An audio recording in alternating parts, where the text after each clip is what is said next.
सत्ताधारी लोक तुमच्या पुढं सरे दस्त खोटं बोलून पुन्हा एकदा तुमच्याकडून मत घेण्याचा केविळवाना प्रयत्न करत आहेत.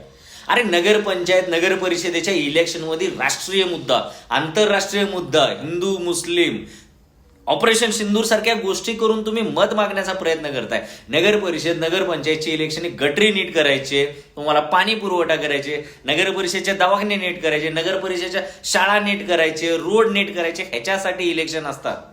आणि हे सत्ताधारी लोक तिथं सुद्धा राष्ट्रीय मुद्दा, जातीवादी मुद्दा घेऊन तुमचा वोट घेण्याचा प्रयत्न करतायत. अरे राजा हो, थोडं तरी सुधरा.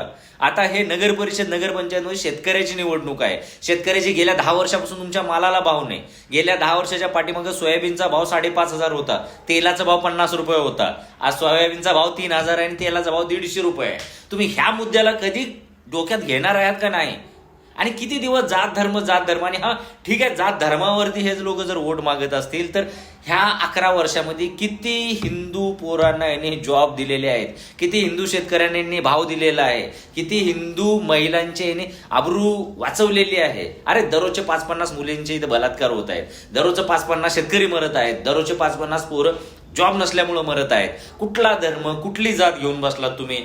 जोपर्यंत ह्या लोकांना तुम्ही तुमच्या मुद्द्यावर आणत नाही तोपर्यंत हे तुमची सरळ तुमच्या तोंडापुढं थट्टा मस्करी करून वोट घेऊन खुशाल 5 वर्ष जातील. त्याच्यानंतर तुम्ही कुठल्या जातीचे आहात, त्याच्यानंतर कुठल्या धर्माचे आहात, त्याच्याशी त्यांना काहीही देणे घेणे नाही. इलेक्शन आल्यानंतर तुमच्या जात धर्म उचमळून बाहेर काढले जातात.